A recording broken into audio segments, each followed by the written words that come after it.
Call for apologies. The apologies I have at the moment is from Fiona. Are there any others? I think. Yeah, Max Bruff would be an apology. Yep. An apology from me and Max. And we do have Fiona Whitson is not with us today, she's home. We have Anne who's happily going to step up and fill in all those gaps between her and Mike. They said they will try and cover the presentations where Fiona has down pat, so welcome. And turn on my mic, I've just been told. So make sure the little green buttons are alight in front of you for those online. Amanda, welcome. Press the button. Who's not feeling good but at home, so we wish you well. Could I have a mover for the apologies? Thanks. Councillor Cloak, seconded by Councillor John. All those in favour, please say aye. Aye. Against? Carried. Thank you very much. The confirmation of the minutes of the Regional Transport Committee from the 19th of March. A bit of a... are there any additions, alterations? Anyone wants to comment with regards to that before we put them? Which you'll find from page 5 on your agenda. Just one information through the chair. Just, I noticed Linda Stewart was mentioned on Zoom, but I believe you were present last time. Just want to keep NZTA up to... I was definitely here. Exactly, yes, yeah. Just getting around the board. Thank you, we'll amend that, thank you. No other alterations? Take it not. I'll put those taken as read and confirm the minutes of the Regional Transport Committee meeting with that alteration from 19th of March, and that the unconfirmed minutes for the meeting will be circulated to the relevant councils. Did you move that? I'll second it. I'm happy to move it. Councillor Cloak, second. All in favour, please say aye. Aye. Against? It's carried. Thank you very much. The next item 2 on the agenda is the receipt of the minutes of the Regional Transport Advisory Group from the 14th of May, and that will receive the unconfirmed minutes. Are there any points with that anyone would like to highlight? Normally I'd chuck it back at Fiona, but anything from that meeting? Councillor Cloak. I'd just like to, either now or a bit later on in the meeting with Stratford's report, have a bit more discussion on the forestry demands on rural roads and where we cope with that going into the future. Do you want to cover that now with the council's well, we can do reports? It now if you like. I mean, over the years we've seen forestry demand rise, and the roading infrastructure into those blocks are really not up to the standard to actually cope with the tonnages coming out of it. And I just wondered, some time ago we did a rural road study. I can't remember when it was early in my tenure. I was thinking back 25 years is quite a while.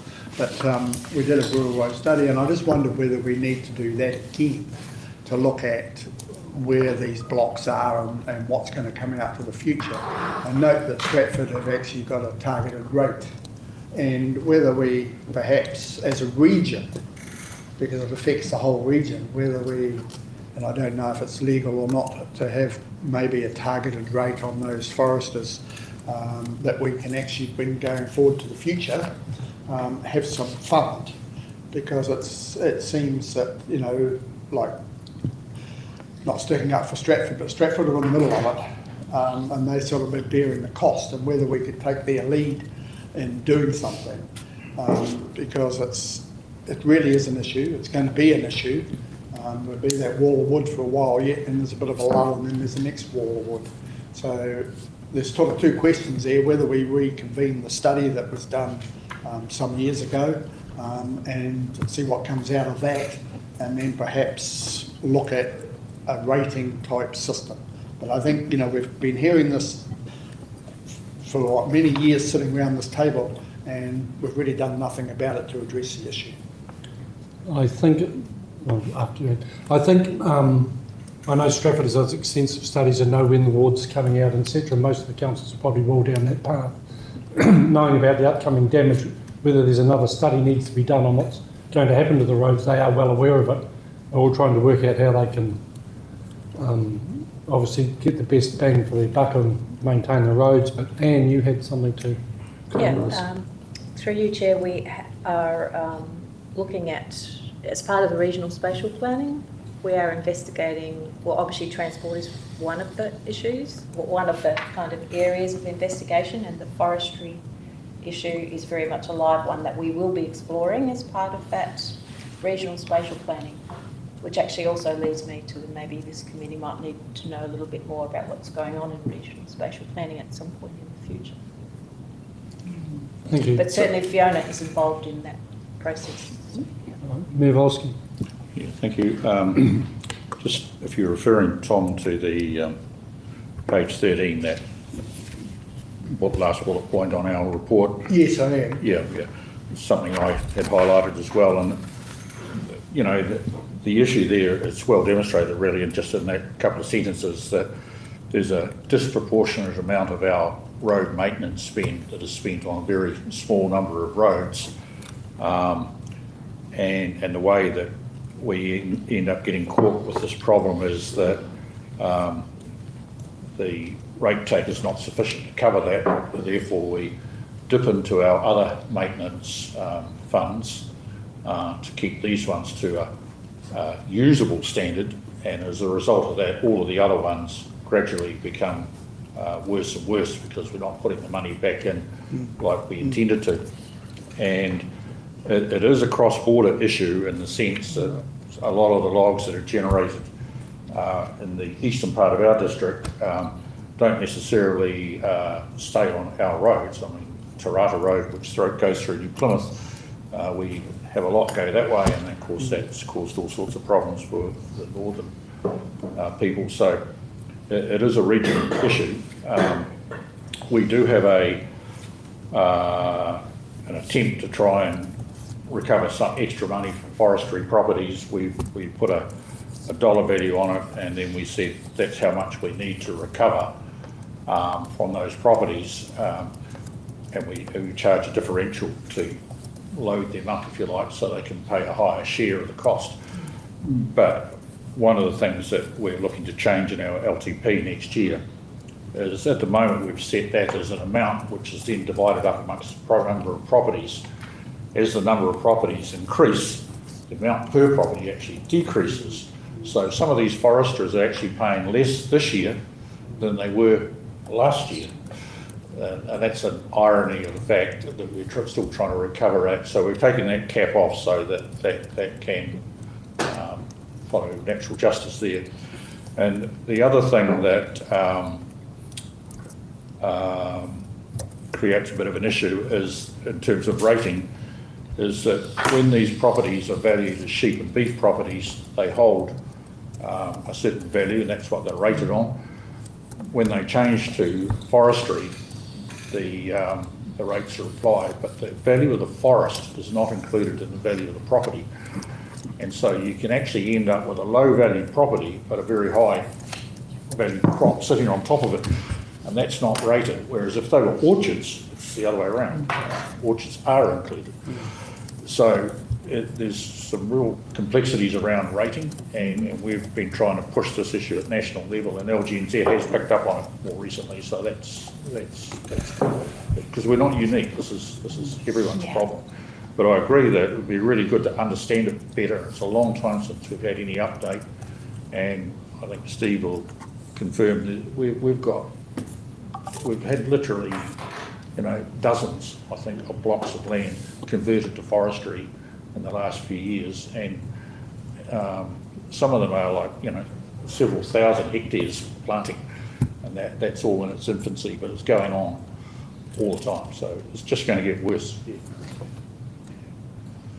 So if I may just ask, so my question is, will the spatial plan that you talk about, will that pick it up, or do we need to go a little bit more in depth there? And I'm just seeing Mr. Bowden's going to retire. It could be a good little job for him to pull something together. He doesn't want to go on holiday. But no, I'm just In the Caribbean. I've been a bit cynical. But I mean, will it pick it up enough? Because I think we've really got to come up and make some decisions ourselves. You talk about LTG, but they're going to be looking after the country. I think we've got to look after our area, and it does have a big impact, even with the state highway network. But I think we've heard about it for so long and we're not doing anything about it. That's my concern. The thing I think, Councillor, is that it's not unique, as Bivolsky said, with this area alike. It is happening in a lot of areas, and I think Mayor Nixon had something you wanted to add to it as well. Yeah, thanks, Chair. So we're actually looking at what Stratford have done, because we need to do something as well. We certainly have a lot of our backcountry roads affected as well, and so that'll be part of our LTP discussion this time round. But I think that we should be looking at it regionally. I agree with what Tom's saying. So if we can, like, whether we pick it up in the spatial planning or where it's picked up, which I think is probably a good place, we need to ensure that it has been picked up in the right way. Yeah, thank you. Obviously, there's, the advisory group is doing some good work in that space between the councils, and hopefully they can pull it all together, and if this committee can help with that, releasing of their ongoing or advocacy work, bring it forward to us. I think at Well, this do we need to sort of put a motion or something together that we actually get a report done or with through the spatial We're happy to do that. back to this committee? I just don't want to leave it on the table. That's Yeah. what I think everyone's in agreement. Yes. You know, we talked about Tarata Road and we've seen the cost out there as well. So, I mean, each council has faced a major cost. Would you like to target that with the advisory group? Is that something they would pick up, Anne? And Are you referring to the RM steering group, which every council has a representative on? Because that is... The The RTAG. RTAG. RTAG. Oh, Okay. yeah, sure, okay. Well, as I don't know whether you're aware, but the bill is not very clear in terms of how it addresses transport. It sort of says it's part of the spatial plan, but it's not clear exactly the relationship. We will know more in when we see the final version of the bill, which we'll be expecting by about, I don't know, August. okay. Until then, we don't actually.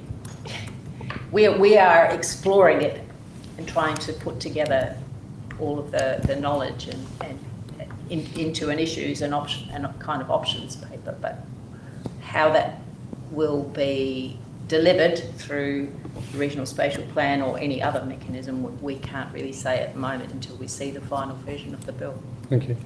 All I can ask the chair, if I may again, is just ask that the councils work together in putting something together. And I think that's probably the best thing we can do, rather than us doing it, them doing it, and everyone else. But if we can all just work together and perhaps report back at some stage.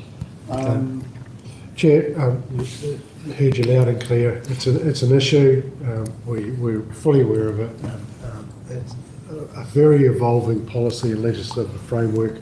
We will keep this committee informed, and either through RTAG or through that RM spatial group. We will not lose sight of the issue. Thank you.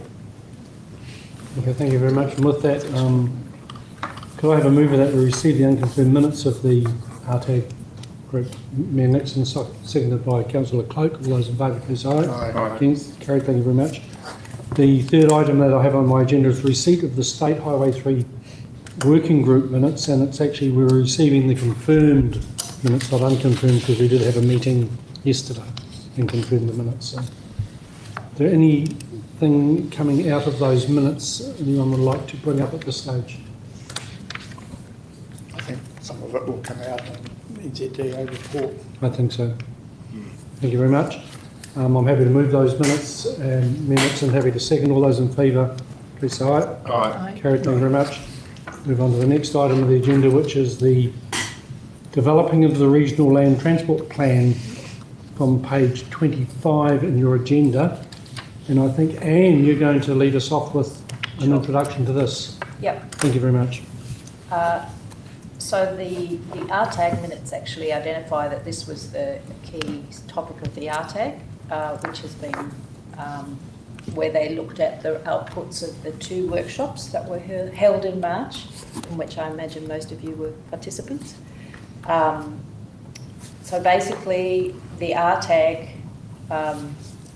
looked at the outputs which came from the consultants and made some decided to retain the core structure of the current RLTP, as it was seen to be remaining fit for purpose, and then made some enhancements, are proposing some changes to align with the new investment logic mapping and improve alignment with the GPS 2024. Of course, noting that we won't have received GPS 2027. The aim was to lift from an asset focus to better reflect system level thinking, strengthening the difference between and importance of both reliability and resilience, and retaining the Ministry of Transport's transport outcomes framework. So it's an enhancement and an adjustment. It's not a whole new framework. So the purpose of the paper was to provide those proposed changes to you and receive some feedback. The next RTAG meeting is on the 6th of August, so I guess that's the window we have for receiving feedback. The appendices outline the differences between the current RLTP framework and the proposed, and you can see the adjustments to the wording to reflect the slight change to the context and to the national framework. So I open for comments and feedback. Thank you very much. As it states that item 17 are after suggestions to the amendments, if anyone has any with regard to the changes going forward to the land transport plan. Mayor Volsky. Yeah, thank you. If I just take you to page 34. Yep. The table there is suggested changes to the strategic objectives. In the very first row, an integrated and collaborative approach to transport and land use planning that maximises transport effectiveness. And just given the conversation that we've just had regarding the impact of forestry on our roading network, and all of these things here, I don't think I saw the word forestry specifically mentioned once, and yet it is the single industry that has the most impact on roading networks. There's a lot of other land uses that have impact, but nothing has impact to the extent forestry does. And I just wonder whether or not we could include the words forestry in there that says even something like particularly forestry, or acknowledging forestry as the prime sector that has an impact on roading. Otherwise it just sort of sits there level with everything else, and it's not. It's just a standout bloody blot on the horizon, you know. I am imagining, through you, Chair, that this is just the framework. The actual document will have text where I'm assuming, we'll certainly take on board your suggestion, where the actual, some more descriptive words around these things will actually identify forestry as a key. We're very well aware of it as a key theme. Mm. So, yeah, we'll take that on board.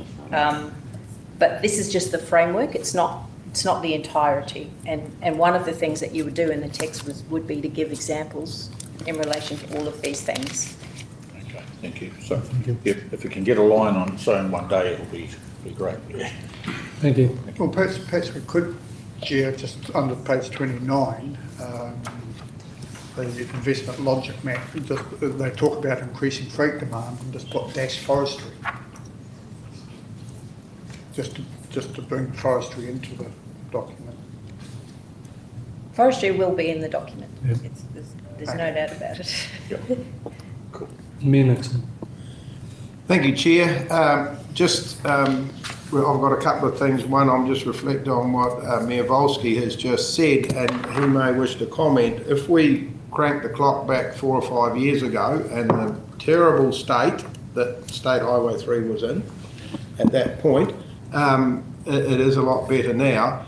And it was an observation that Mayor Volsky had made. If you had a look at lane going north and lane going south, by far the worst lane was the lane going north, which, I mean, they could say it's a lot to do with the dairy industry. Well, tankers come south full, not north, they're empty, whereas a lot of logging trucks were going north, and that lane was definitely the worst.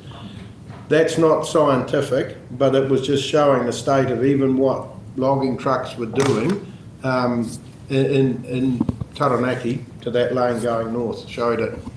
What I was going to talk about was again on page 29, and obviously we've got safety on that ILM that's there down at 10%, which, I mean, safety is important, but should we not somehow reflect that back? Because actually everything above the resilience, maybe not the travel choices, it could be a bit, but road maintenance and levels of service all actually add to safety.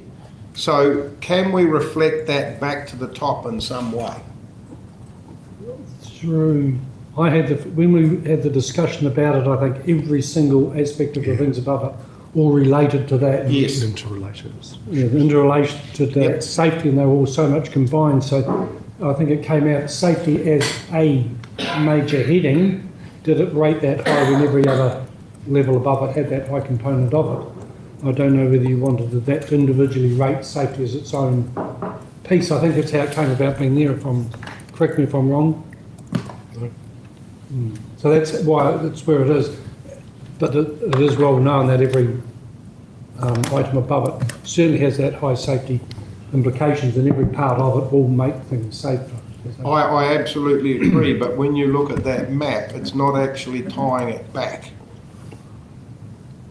Like, should there be an arrow going from safety right up the top to resilience, so that it's just showing that it's part of? I might have it wrong in understanding the map, but it was just a comment I had. I think an arrow linking the ones above it could be done quite easily, and would. I'm not exactly sure how the technical stuff behind the ILM, but Yeah. we can certainly look at that. Thank you. Through you, Ms. Chair, Stewart. just noting officials, NZTA officials have sent so just some very brief feedback back to Fiona, might not have made its way to you yet, just regarding the problem statements. Could just be a little bit tighter and a little bit more concise to really reflect the true priorities and intents. But yeah, Fiona should have that waiting for her on her arrival, so you can see what you feel for that one. Thank you. Councillor.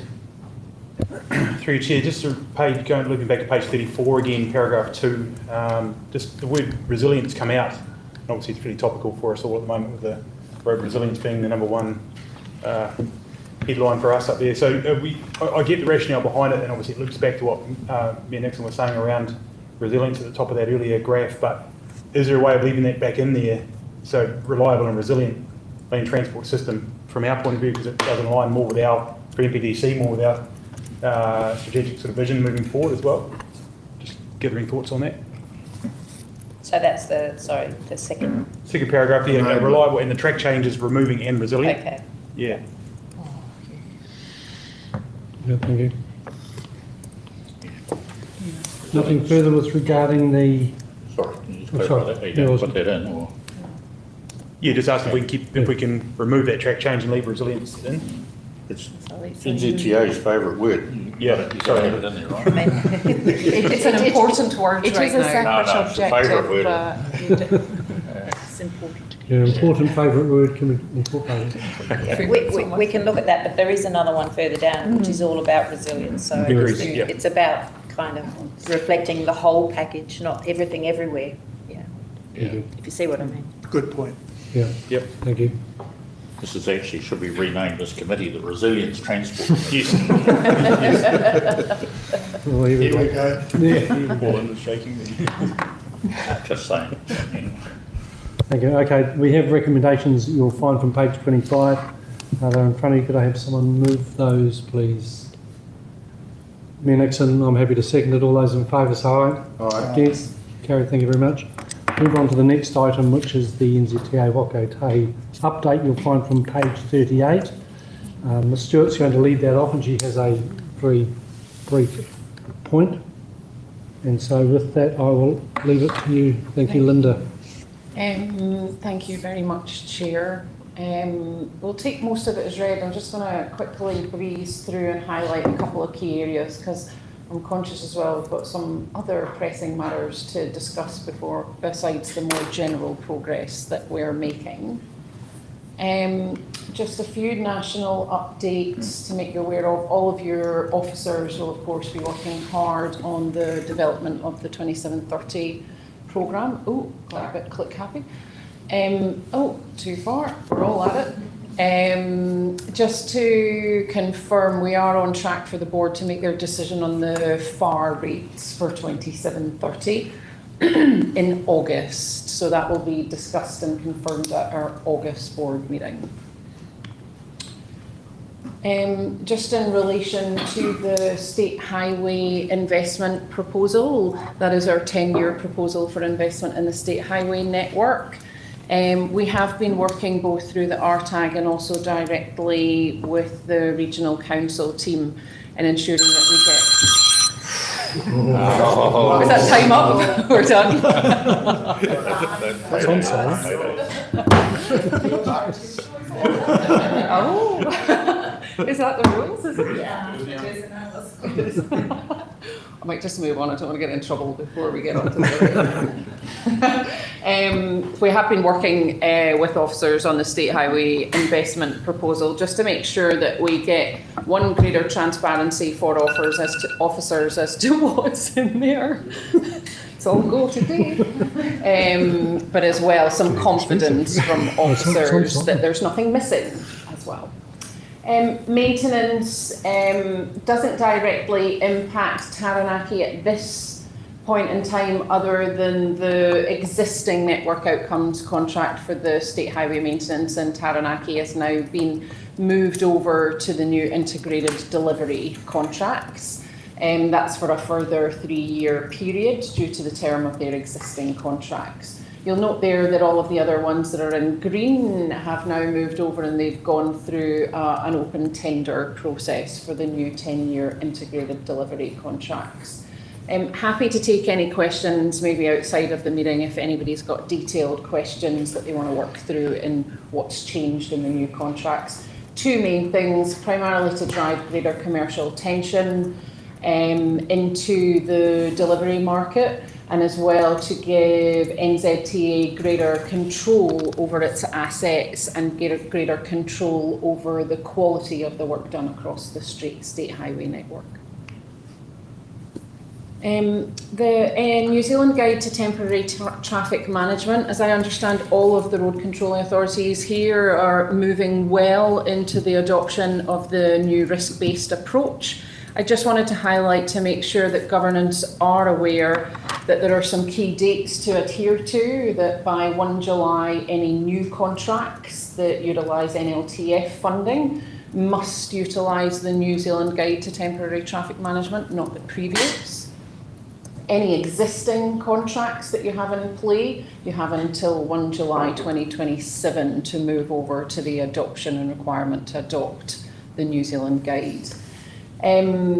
The reason that I reinforce that is your funding is tied to that adoption. So in order to draw down funding from the NLTF, it is contingent on moving those contracts into that new risk-based approach.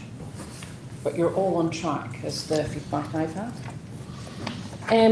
More for when you're driving around at the moment, you'll be aware that NZTA has been rolling out average speed cameras across the country. In the central North Island, we are rolling out average speed cameras in 3 areas.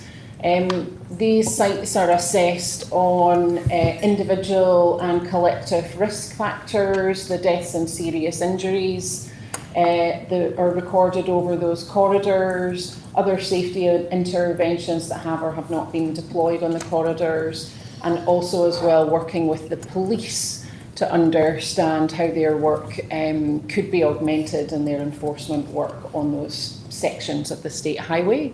So really just a heads up there that the section from Sanson to Foxton and Te Hoki to Pakipaki. They'll be in place and operating by October of this year. We're just waiting for confirmation on timing for the Hunterville to Bull section. But I think international research shows that average speed cameras internationally reduce deaths and serious injuries by 48%, so very effective. Driver licensing, just a brief update there. I think it is at the second to last bullet point.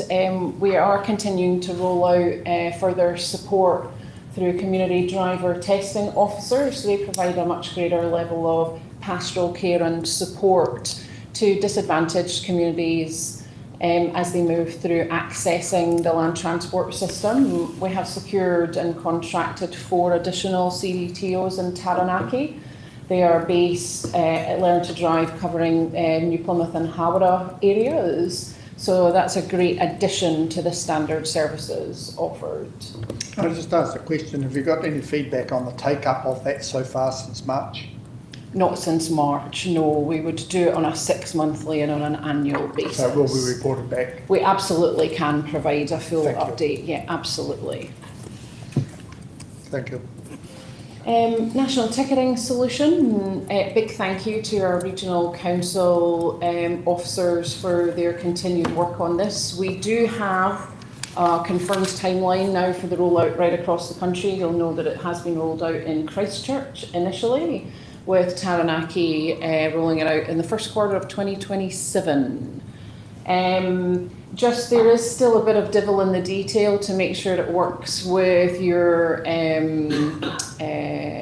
contractors, with the move over of the technology, with marketing and a communications program to ensure that your customers across Taranaki are ready for that change. It's quite exciting. Oh gosh.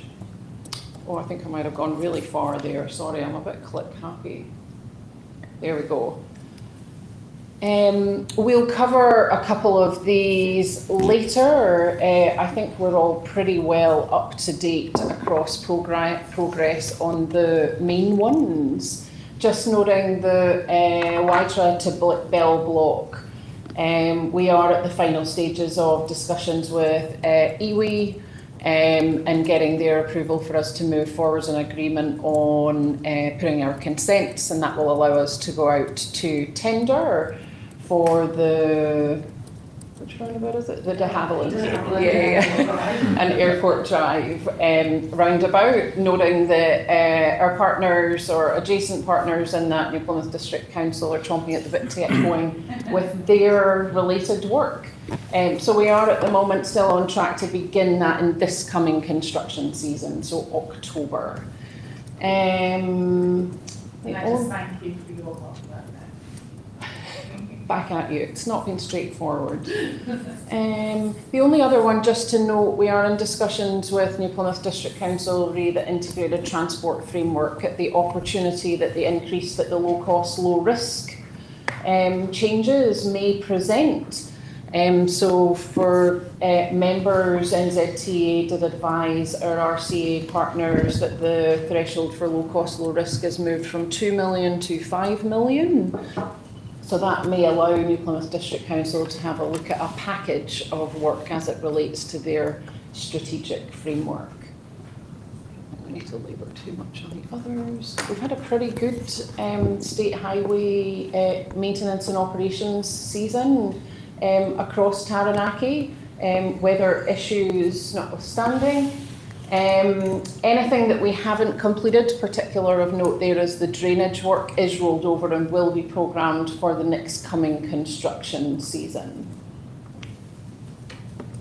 Drawdown on funding. So this is just a bit of an overview as how we're tracking versus what we agreed we would spend or we're targeting to spend across the region.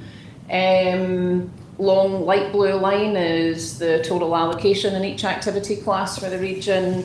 The dark blue line's what we've already drawn down. The hashed line shows the run rate, so what you would need to spend within this NLTP period to meet that full allocation. We've just got a couple for very known and well understood reasons that are a little bit behind the run rate. Walking and cycling is the pathway that New Plymouth District Council are working on, and we're all across that. The local road pothole prevention, I know the South Taranaki have flagged that they want to roll some over into the next year, and we're working closely on that. There's no issues there. So all in all, good progress. And then the last one, and I think we've got an additional agenda item on this. So I won't dwell too much, other than one, would just really like to publicly acknowledge the significant impact the extended closure and the ongoing on and off closures have had on the region and on the business community, as well as for access for health and tourism purposes to the region. And would also like to acknowledge just how constructive it has been to work with all of our council partners in both Taranaki and the Waikato as we've moved through from response into recovery. It has been significant, and it's not been easy. I know that you're all at the front line of the feedback that you have been receiving from the community, and particularly from freight. I'm not sure how many of you have driven through State Highway 3 now since it's been back open, and a lot of work has taken place, but you can see the scale of the work that the team has undertaken, and it is significant and it is ongoing. The recovery work will be continuing through to the end of the year, so there is still ongoing disruption for communities as we progress to fully repair, and also as well to build some greater resilience into those sites. I think we'll get on to perhaps the future focused work in the next agenda item, so I won't labour that just now, if that's okay, Chair. That's fine, thank you. And then I think that's me, and happy to take questions on that or any other matter. Are there any questions with regard to the presentation? Everyone's very happy, Linda, with the work happening, so I'm quite happy to move on. And we're keen to hear from Oh, Ro. pardon? We're keen to hear from Ro. Oh. Excellent.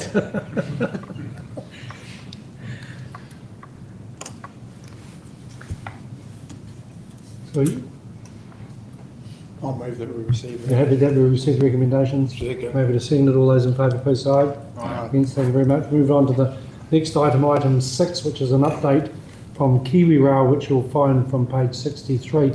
With us we have Michael Jones, welcome, from Kiwi Rail.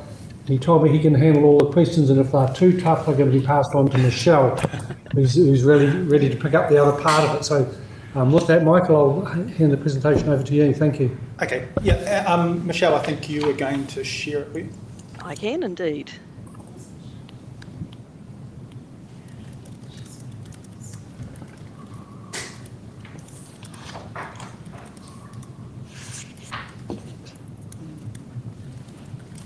Is this will be from? Hey, there we go. Great.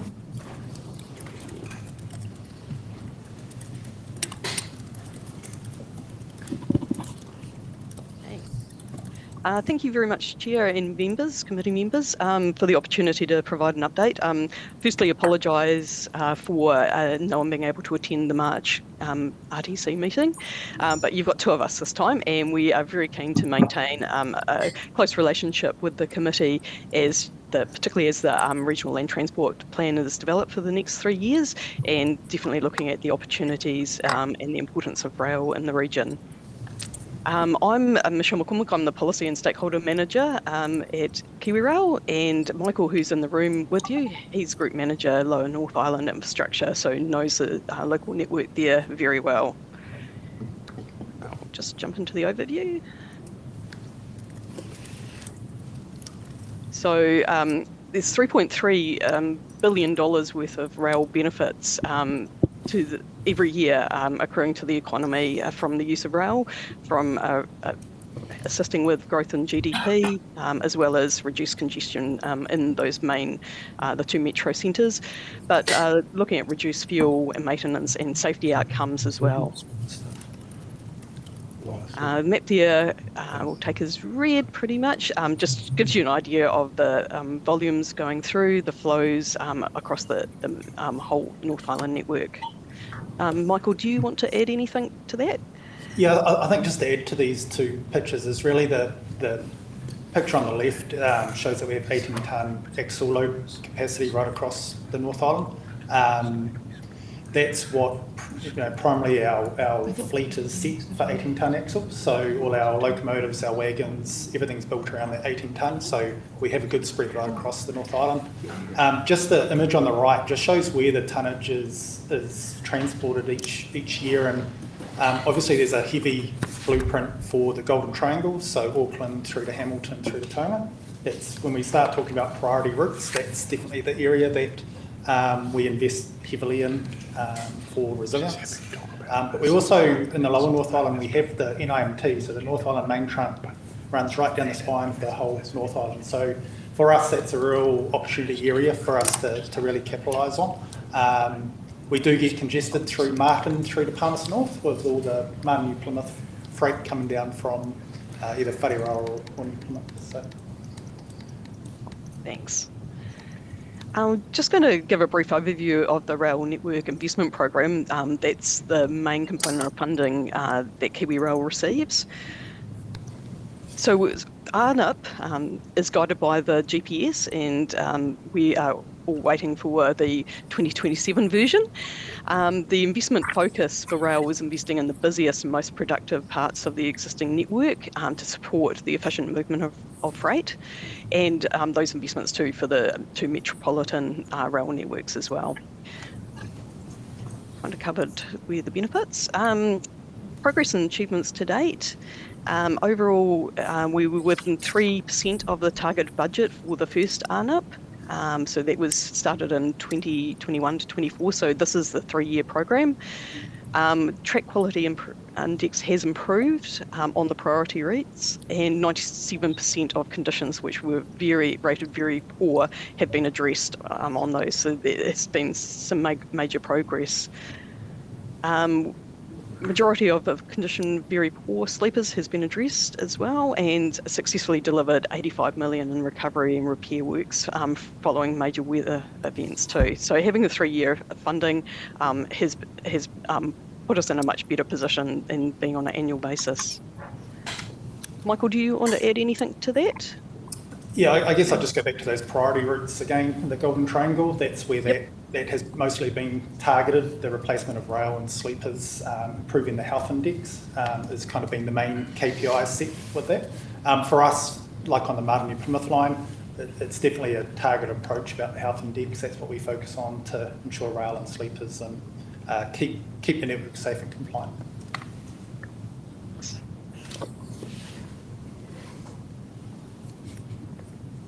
Michael, do you want to just talk about so this is just a little bit.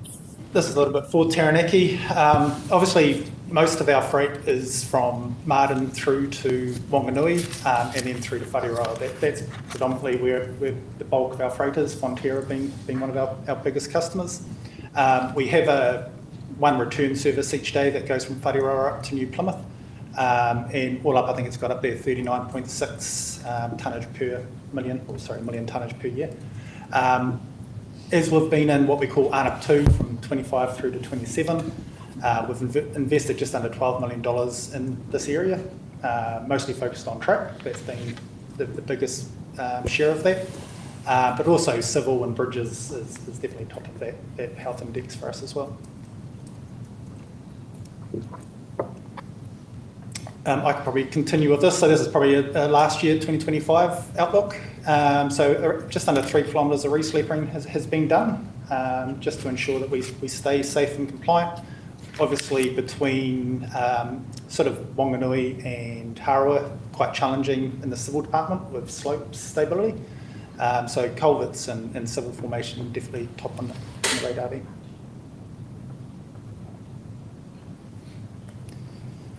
As we sort of explore ARNIP 2 or from 25 through to 27 as a whole, again, that big focus on sleepers and rail, we have ageing assets out there. I think sleepers have a lifespan of about 40 years and we have several sleepers still out there, well past that, probably closer to almost double that in some places. And our challenge is really how we manage that through mitigations, which can sometimes be line speed, slowing the trains down. We do have a 70-kilometre speed through the network in this area. That is part of managing that compliance.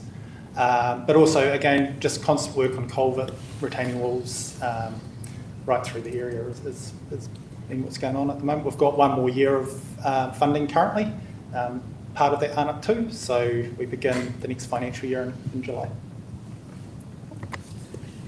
Just following on, so 2 weeks ago, you may have heard the budget announcement. So this was in relation to the 2027 to 2030 ARNP. And we had $1.05 billion announced. So this is quite significant because normally we'd wait almost until the 3-year period had started before we would actually know what our funding envelope was. So being able to have this 3-year program confirmed, the envelope and including the 10-year forecast, it just enables us to continue put us focus on efficient planning of the network and the expenditure, procurement aspects, and it makes sure that we can be much more focused and detailed in our planning of the rolling out of those works. We additionally to the ARNP funding, there was the announcement of the Metro funding as well. So that was for Auckland and Wellington. So we're at the moment working through the indicative programs, and we're looking to have those available mid to late 2026, with the final ARNP completed in sort of mid 2027, and then we will, as part of this engagement process, be working through with RTCs and looking at alignment of work, and particularly around the level crossings. So we at the moment are developing a nationally prioritised forward works for the level crossings.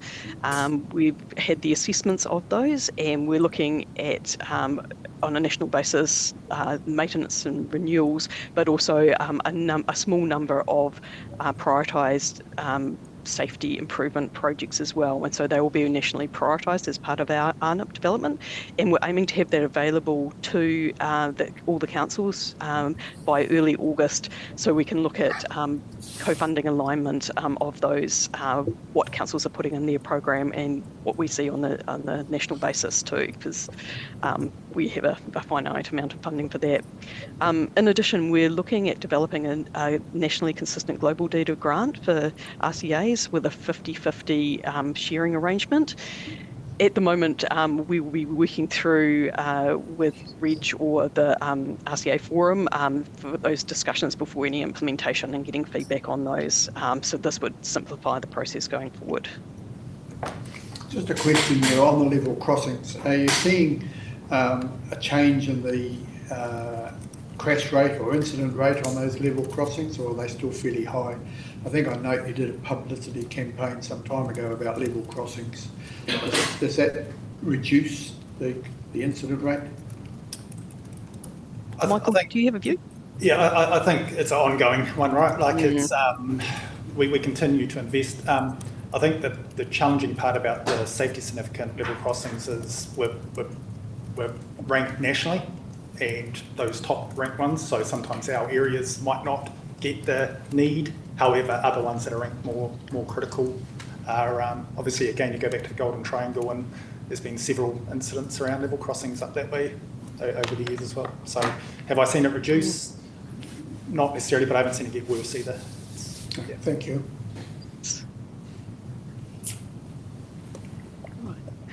Just in terms of passenger rail, just being really clear what KiwiRail's role is. So we operate the tourism experiences, the Great Journeys, so that's the Northern Explorer from Wellington to Auckland, the Coastal Pacific that connects to the Inter-Island Ferry and comes down from Picton to Christchurch, and then the Transalpine, which runs from Christchurch over to the West Coast. And so they are commercial services, fully commercial, they're priced for the tourist market, they're not commuter services. KiwiRail is contracted to operate the Capital Connection and to Huia. So we provide obviously the the rail network that they operate on, but our services are contracted for those. But that's on behalf of the responsible regional councils. So Capital Connection funding is shared between Greater Wellington and Horizons, and Te Huia is through Waikato Regional Council, Waikato District Council, who co-fund that with NZTA. So we are just the operator. We're contracted, just like Transdev is in Wellington, and Auckland One Network rail are in Auckland.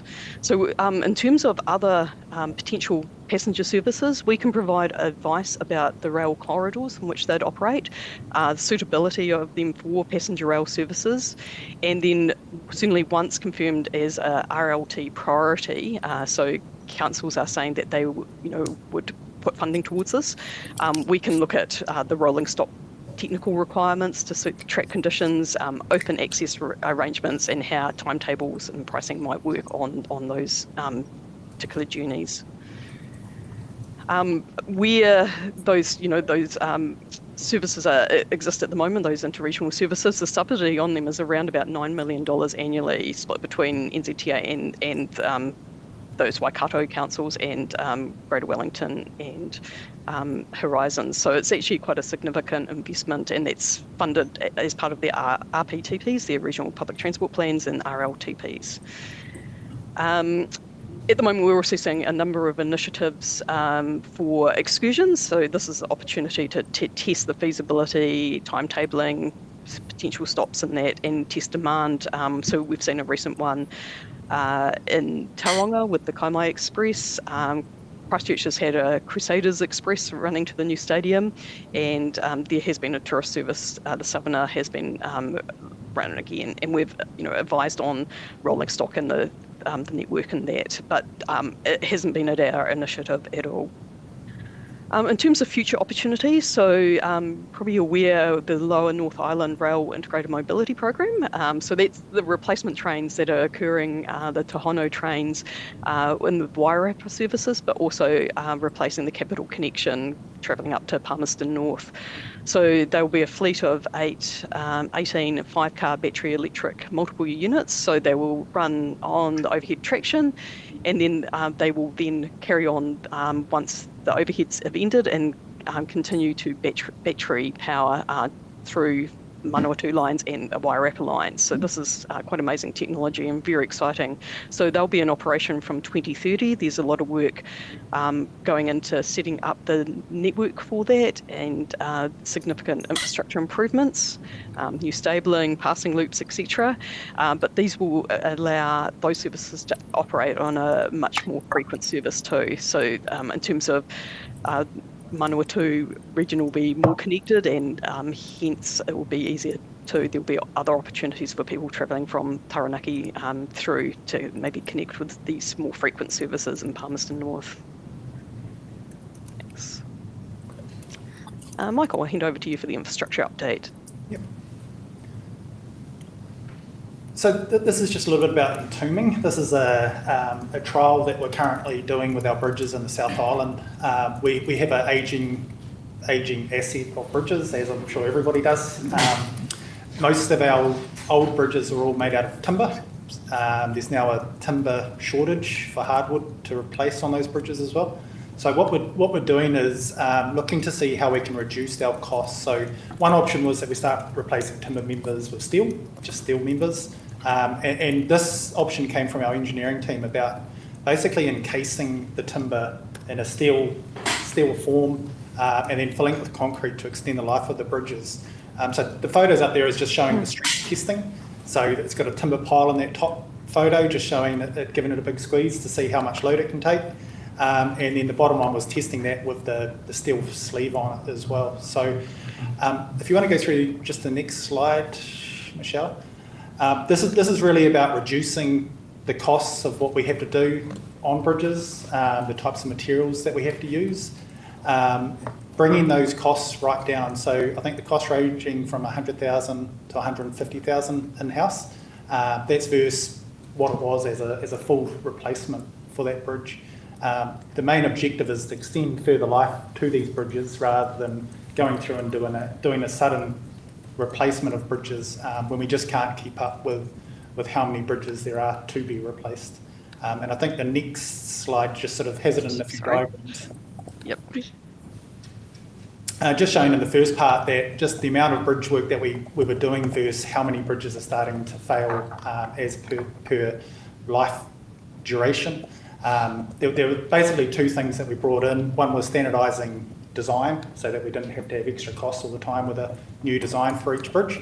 And then also what really pushes it a little bit further is just get that life extension into our bridges through the entoming process. So that has started, the trial has started down the South Island. I think they've done one bridge so far with plans to start moving on to others. Obviously you can't do every pier or every bridge, but this is definitely a cost-saving initiative to really drive value for money to extend the life and I guess have that vision for in 30 years' time that we don't leave people with a big mess to clean up. And this was just a little bit about the standardisation of bridges as well. We have a lot of little bridges, we have bigger bridges, but just having set designs in our standards so we can cut out all that consultancy cost each time that a bridge comes up and reduce the total renewal for it. And we have been working on the MMPL, a lot of stream and riverbed monitoring lately after weather events. So this bridge here, Bridge 32, near Maxwell in the Taranaki, we've done a lot of stream bed protection in there, but also that timber pier that's sitting there as well, that's actually been replaced with a steel structure as well. So we continue to keep our bridges safe as the sort of need arises for it. So. This is just an overall, so we'll take it as read. I guess some of the key points through there is there's no capacity issues in the network at the moment. We've got the network there for what we need to move. The other big one is about the speed. So we are 70-kilometre line speed, and that's appropriate for our current traffic volumes that go through there as well. What we do have definitely north of Whareroa is, we call it a heat 40. I don't know if people know what that is, but it's a 40k restriction comes on when we're in the summer season for certain lines. When the temperature gets to a certain temperature, it expands and does funny things for the sun. So definitely north of Whareroa, heat 40s are common through that area. That's definitely our area, but it is a safety mitigation is why the heat 40s are there, is we have monitoring systems that activate when the rail gets to a certain temperature, so the speeds come down through there. Obviously, slope stability is always an issue, and bridges, yeah. This is the health index for Taranaki. Again, I spoke a little bit about sleepers and rail. That's definitely our focus. Just because it's red doesn't mean it's unsafe. It means that those reds are mitigated through temporary speed restrictions or engineering mitigations. But that's definitely based on ARNET and compliance. That's our top two priorities as sleepers and rail.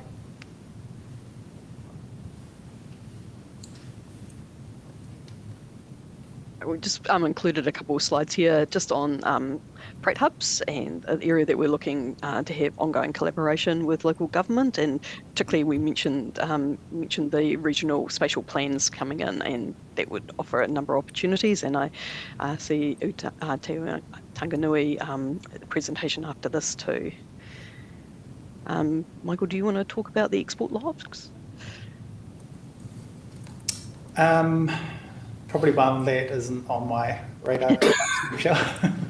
So yeah, we understand there was a PGF study undertaken, and has been looked at, but the actual funding application that came from that was unsuccessful. So we're currently working on another project with Port Taranaki to just look at opportunities there, and we certainly hear the concerns being raised of the impact of forestry on the local roads there.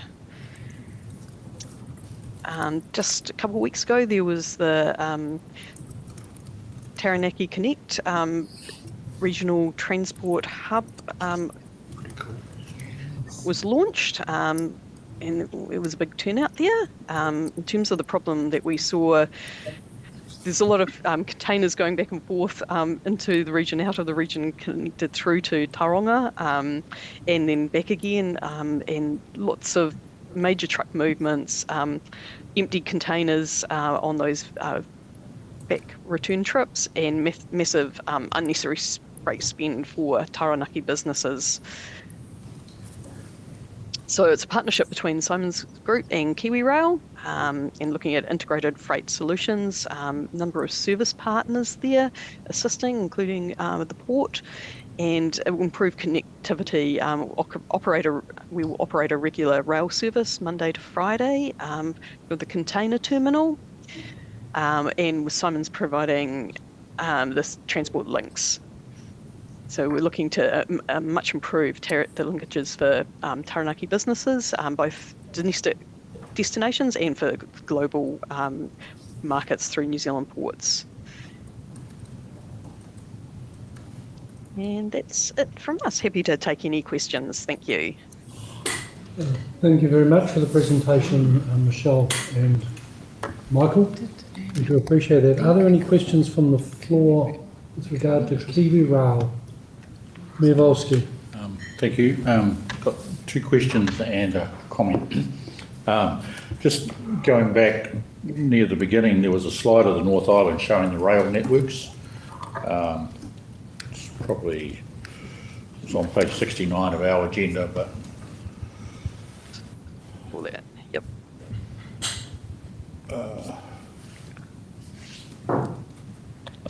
Yeah. Yeah, that one's it. Yeah. Yep. It's really good to see a nice, clean-looking map, the one on the right, showing the lines. It makes it really easy to understand it. It's kind of as I envisaged it might be, but when you see it like that, it really struck me that with the one line up through the centre of the country like that, the issue of resilience when it comes to rail freight, and I know there's lots of minor slips and the odd derailment and things that go wrong which you can fix up in a few days or a week or two, but what happens when an earthquake strikes, for example, and takes out a major bridge, which you don't fix in a week or two? You know, it's potentially months or even years. What contingency plans does KiwiRail have for that? So a lot of this, and we are quite well practiced in it, I guess, when we've had the outages of ferries and whatnot, when we can't move things by rail, is we switch into a mode called road bridging. So if a certain section is unavailable, we go to two known stations that are basically either side of that, and we set up what we call, container terminal operations within that, and then things are literally road bridge, so trucked from one location to the next.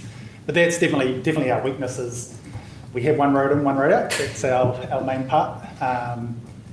I will say for the NIMT, or the North Island main trunk, it is in really good condition. It is pretty resilient at the moment, apart from the adverse weather that comes along. We have all sorts of tarps in place for those adverse weather, and as well as that, we have regimes around earthquake management and how we inspect those. But that is definitely, if one spot goes out, we have a landslide up near Uruku. That's definitely one of our biggest risks at the moment. Maybe you know about that one as well, but yeah, it's definitely one that we've had to sort of rehearse what that plan is if that fails on us, what do we do? Okay, thank you. So then that leads to the second question, which was the Stratford to Tamaranui line, which is still in place but not used, obviously. If that was given some sort of tender loving care, it might actually be an alternative route to bridge quite a decent chunk of that North Island spine. Is consideration being given to that as a possibility? Yeah, absolutely. And I believe there was a sort of a feasibility study done probably about maybe five years ago, maybe a bit longer than that. But our biggest weakness through the SOL is that we've got about 23 tunnels, I think, through that. And I think significant work is needed on those tunnels. And I think the northern end of it is in quite a state as well. It would need a significant amount of money. Okay. What about a line through Awakino Gorge? The other question that I had was just in relation to, find it. I'll come back to it in a minute. I'll come come back to that one. The other comment that I just wanted to make was just regarding that freight hub. I don't know whose idea that was, but it's very cool. I think you can see the efficiencies around that really, really clear. You know, so whoever is involved and responsible for that, I think that's excellent news. Yeah. Yeah. And when I think of my other thing, I'll come back to you. You better be quick. Are there any other questions? Thank you, Chair. Just following on from Mayor Volsky, I am interested, noting our adjacency to the Te Tanganui work as well, as to the Taranaki Connect. Was that really driven by industry as a commercial efficiency and saving, or how did that come about, or was it Venture Taranaki that was the genesis for it? It's a really interesting model, problem and joint solution. Yeah. I definitely know like our teams that were involved with it, but Michelle, I don't know if you know where the driver was for it. I think it was Venture Taranaki in terms of the issues, and then bringing the players together to work through commercial. We can arrange for Alan Piper. I know he's been directly involved in that. We could arrange for a session on that for maybe the next meeting if that's of interest. I don't know if it's of interest to everybody else. It's of interest to me, but I can give Alan a call. Sure. Yep. Just everyone else. He'd welcome that. Thank you. And Mayor Volsky's memory's come back, so I've just refreshed it right here. One of the slides had a reference to a study that was done regarding transporting logs, and it was related to the Waverley site. It was the preferred site. Part of that study also included the option of Te Wera, which was on the SOL line. And when those reports were released to us, the Waverley one, which was the option of choice, was a nice clear report. It was easy to read and everything was readable. The Te Wera one was 3/4 at least redacted, so we actually didn't know what it said. Is there any chance that we could see that same thing again unredacted, or at least reviewed? What was sensitive then may not be now. I'm happy to follow up and ask that question. Yep, I'll undertake to do that and get a response. I think it was part of the same study, but there was two sort of chapters, if you like, one on each location. Mm-hmm. So the Te Wera one was heavily redacted. You're more interested in the SOL side of it. Yep. Yeah. Well, why I kind of ask is that our general knowledge of it was the Te Wera site was just on 100k from Port Taranaki, which is the sort of threshold for making it economic and not economic. But all the bits that really counted, like the numbers, were all redacted. So we couldn't see the justification.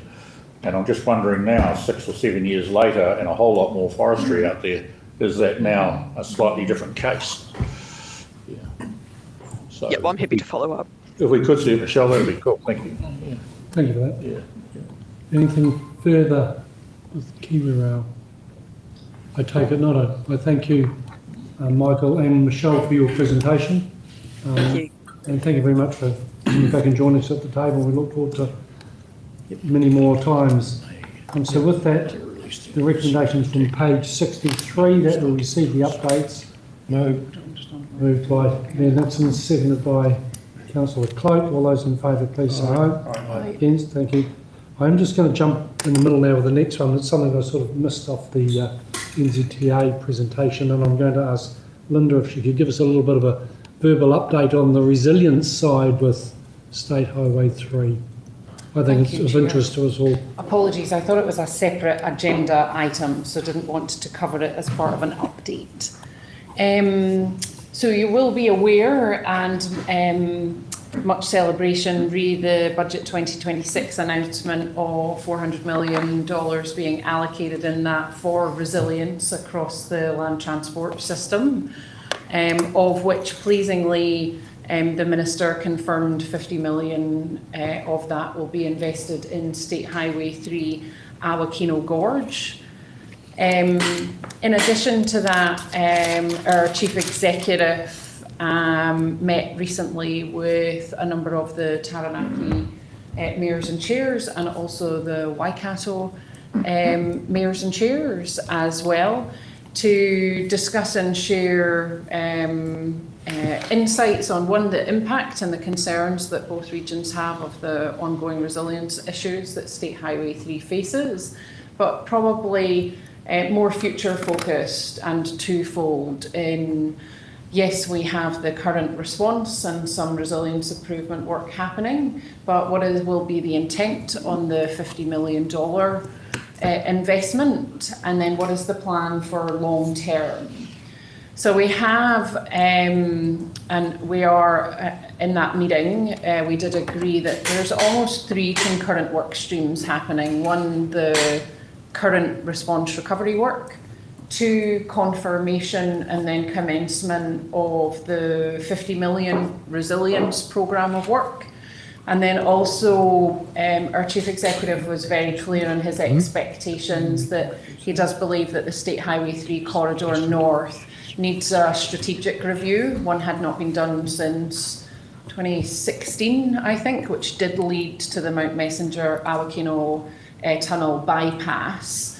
That it would seem necessary and appropriate to relook at that corridor and ensure that we've got a strategic case in place for investment. It's pleasing that we already have that put forward for the State Highway Improvement Programme for 2730, but we just need to secure that funding as part of that process for that strategic case. Other members that were present at the meeting with our Chief Executive may wish to comment, but just a little bit of insight in the work that has happened since then on the $50 million and what that may be invested in. And then I'd be seeking feedback from members on options that NZTA should be considering for engagement regionally in that programme of work and to support our decision making on that programme of work. The 50 million investment and the rationale or the information the Minister was provided drew on the evidence and data that's been gathered through the National Resilience Assessment tool.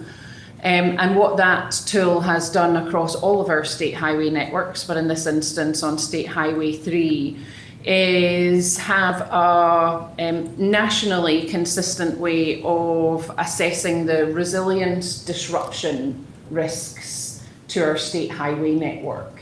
And so within State Highway 3, what that allows us to do is to make it easier for us to assess, prioritise, and also to monitor the highest and most critical risk sites. So we will be drawing on that data and evidence to help put together our proposed programme of investment for that 50 million, based on improving the resilience and the level of service that we currently provide on State Highway 3 North and South.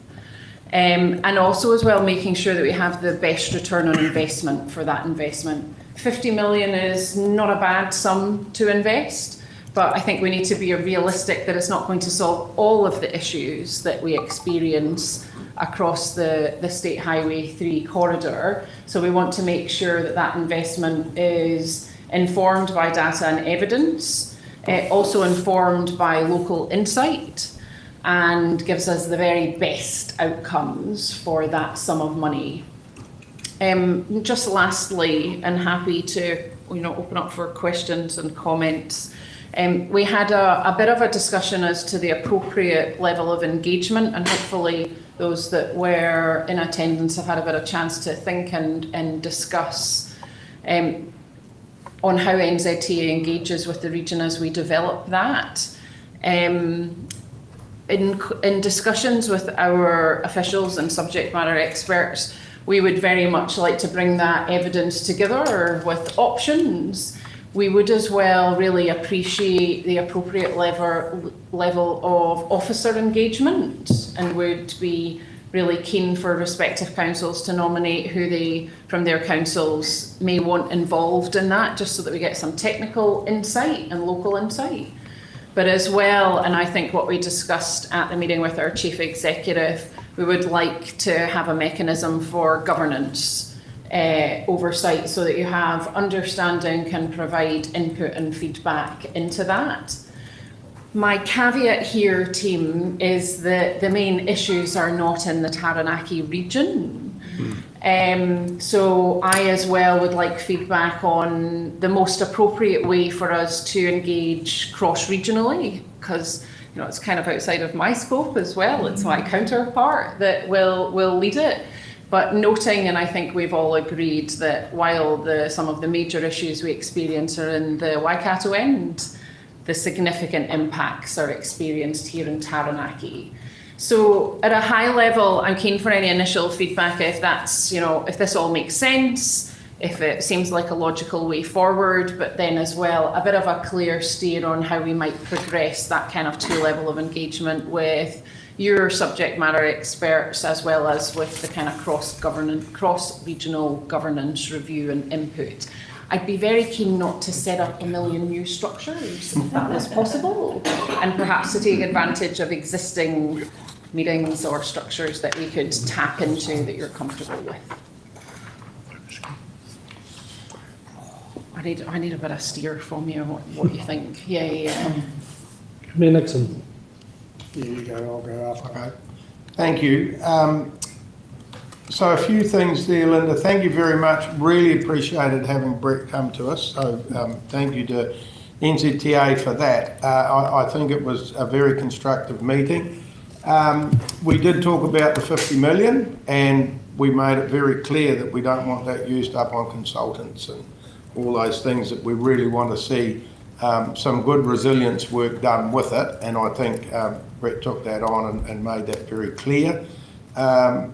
The cross-boundary thing, we do have the State Highway 3, the working group, which I think we can perhaps work with and enlarge a bit more, because it is a tricky one where it is cross-regional, but I think it is really important that we work as one together with it and not having north and south doing different things there. So how that exactly looks or could look, I don't know, but I think it's a matter of perhaps strengthening that working group that's already there and working together. I mean, it was really good to have those mayors and chair from north and to have them from south working together.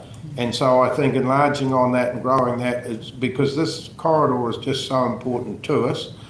The other thing we did talk about that you haven't mentioned is some form of an alternate route, and there's been a bit of work done on that, and however that could look, whether that's, obviously that would need some work done on it, that road that's there, and whether it is on a convoy thing or what, I don't know, but I would certainly with that working group like to explore that further and look at the possibility of that further down the track. I mean, that's nothing to do with the 50 million at the moment, but when you talk about another study being done on it, I mean, again, I sometimes get frustrated with a whole lot of studies being done and a lot of money spent, but I can see that if we haven't got a business case through something like that, we're probably not going to achieve anything. But I think that alternate route would be a really important part of that, from my views.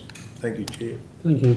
Councillor Clark, you had something to add? Thank you for that. As far as the 215 study, that had a very, very good base and a lot of work done at that time. And there was a good group of people sitting on that discussion group. There was also heavy involvement with the contractors, which is very important. I mean, they certainly know the area. No disrespect to the mayors in the room, but I think we need to be more on the floor, the people on the ground, rather than have a group of councillors or mayors sitting in this group, because there was a lot of discussion at the time, and I was part of that 215 discussion and the earlier ones as well. And a lot of the work was done then, and I think that study will form the basis and I can't see that anything too much would alter. Some of that's already been done, like the Arakino area and a lot of other improvements have already been carried out from that study. So I'd just like to think that we'd have grassroots people on the ground that know the area well, and maybe including some of the landowners of their experiences with that type of material as well. That would also help develop what can happen and what can't happen. So yeah, that's just my view. I disagree with the mayor on my right having an alternative route. That chair back in. That was that was certainly explored at the time. As soon as you break new land, you cause new trouble. So I think build the resilience as much as we possibly can. There's that word again, resilience, much as we possibly can in the route. And there's been a lot of work done.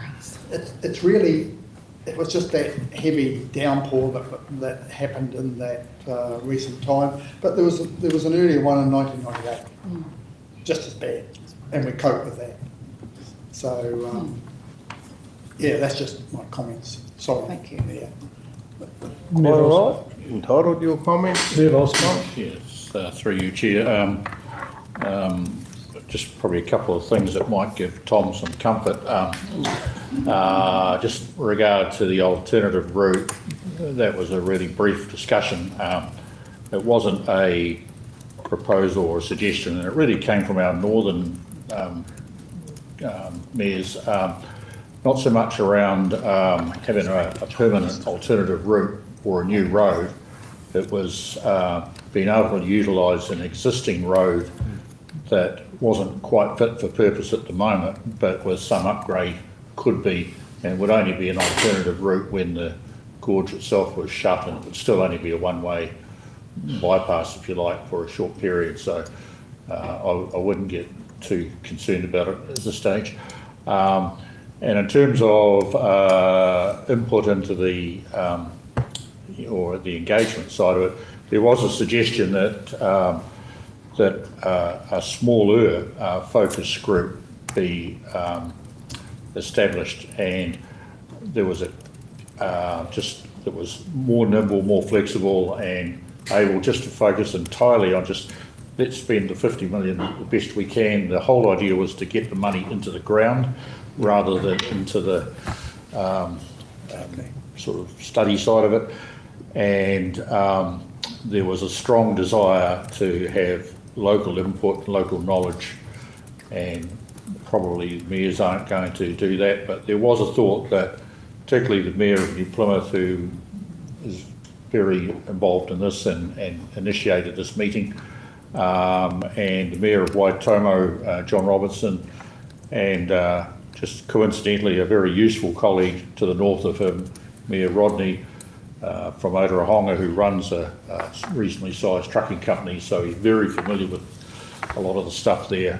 So they were probably the three people that would be most appropriate to have on there from a mayoral perspective. But so yeah, definitely input from those who know, rather than those of us who think we know.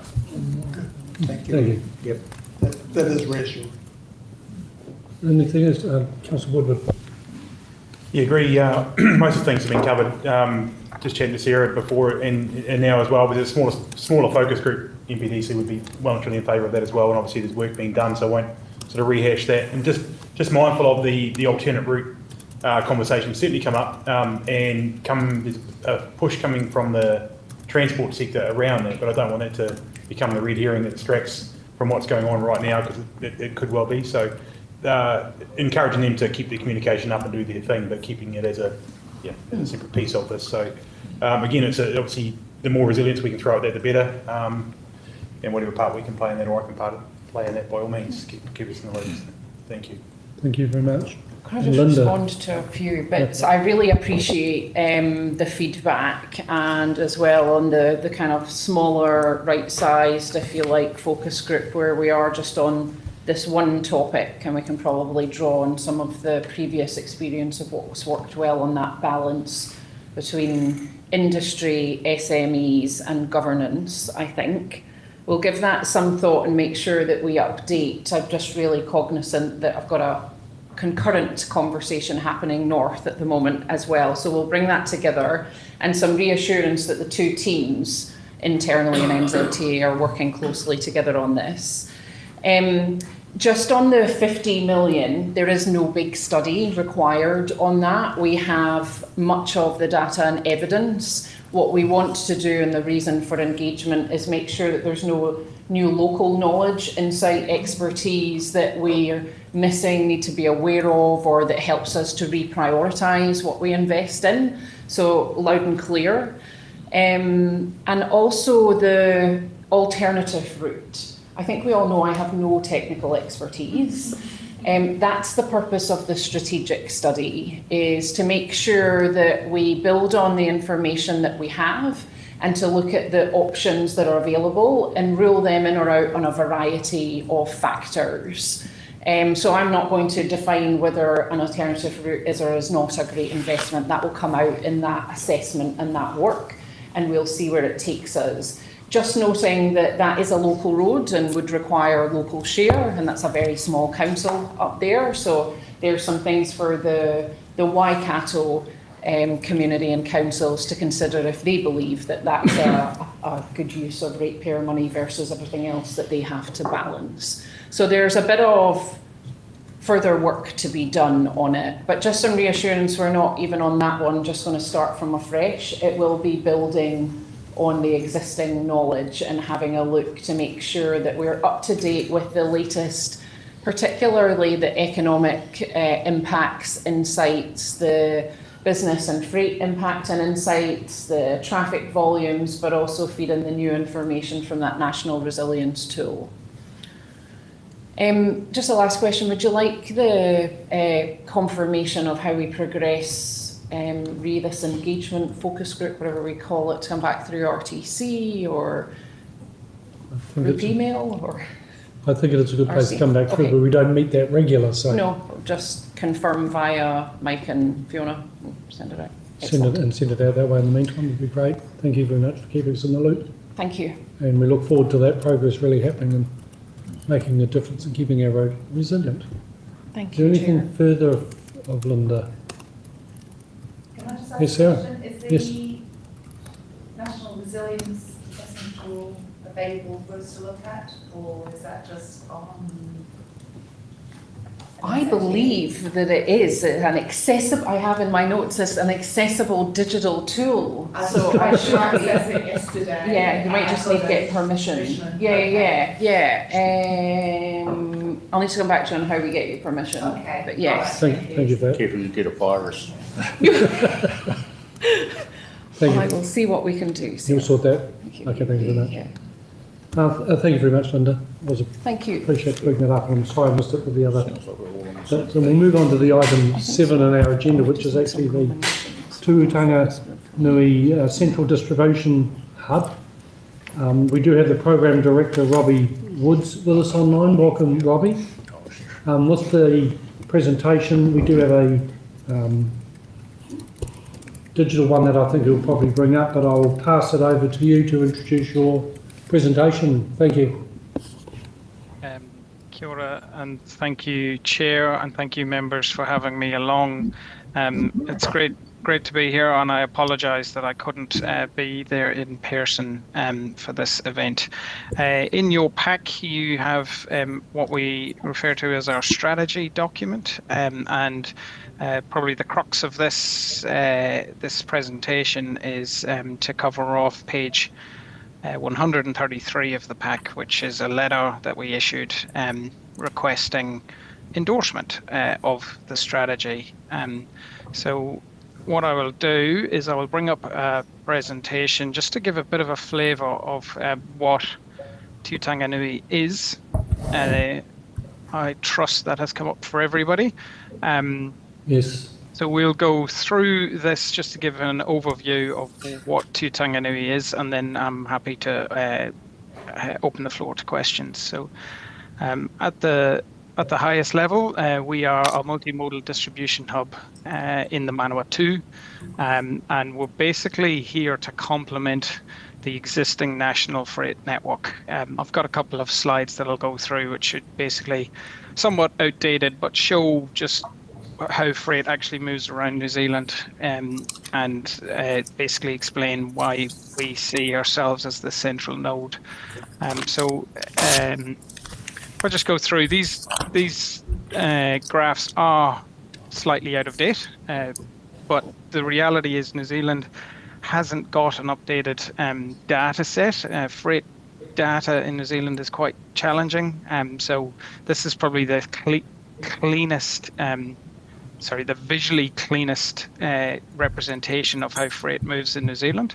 And you can see people refer to the Golden Triangle. That is what we're talking about when we talk about the Golden Triangle. And you can see there's a clear cluster of network that happens when you look at freight and logistics in that area. And then also you can see another little cluster down in the South Island, and obviously the thickness of the lines and the colour of the lines show both volume and direction of freight movements. And then obviously in the centre of New Zealand, we have our little cluster, Manawatu in the centre, Taranaki, Hawke's Bay and Wellington. So if we went through and looked at some of the data specific in and out of the Manawatu, so for instance, this is road data. You can see there's a clear correlation or a clear relationship between ourselves and Taranaki, along with other sections in the Lower North Island. And just a comment, I know we've talked about the Taranaki Connect in the previous discussions. So that that issue with ghost containers is something that's not unique to Taranaki. It's across New Zealand, and it's because basically our freight network in New Zealand, generally everything comes in at the top and then kind of moves down. So we have this issue everywhere where we've got imbalance between stuff coming into a region and going out of a region. And one of the things that we're looking to do is to collect the central New Zealand as a hub, so that we can compete. And I'll show through what I mean by that in some more slides. Last of all, rail. We've talked about rail already. Rail is a fantastic asset in New Zealand, but when it comes to freight, we're generally underutilizing the asset. So you can see the significant drop when we talk about rail coming down from Auckland. The Manawatu is a very thin line relative to the amount of stuff that comes to the Manawatu from Auckland, and then subsequently out to Taranaki and Hawke's Bay and Wellington on road. So that's another thing that we see as a potential to shift slightly, and it goes to that buzzword we've talked about already with resilience. So in our strategy doc, which you have in front of you, you will see this picture showing three bubbles, and the three slides that I've just had up before is basically to say we haven't just invented these three bubbles. That is how the freight data of New Zealand operates as we can see it. But the key focus for us is when you consider central New Zealand as a block, we have a significant GDP, 22.4% of New Zealand's GDP. We also have a significant population, so we should be able to basically hold our own if we are joined up. And then also specifically around Tiu Tanganui. So we are one of the only 3 air freight hubs for 24/7 freight. So this white dash line is basically the air freight network of New Zealand. And then also somewhat fortuitously, we have had quite a lot of investment in and around the region, which assists with our plans. At a glance, this is what Tiu Tanganui is. So we basically are a program of initiatives. It's not just a hub. We are basically trying to do an integrated freight solution. So we have 3 catalyst projects: the airport project, which is all about air freight. So there's expansions happening at Palmerston North Airport currently to add on additional air freight capacity. Kiwi Rail's regional freight hub has been designated just north of the airport, and I have a map showing where all this stuff exists. And then the third node, the Manawatu Regional Freight Ring Road, is a planned ring road that we are working through business case process at the minute to get that up and running. So the whole intent here is to have a network, a resilient network that is multimodal and serves what is already quite a thriving industry in the Manawatu, which is the freight and logistics network. I did want to obviously make this relevant to this group.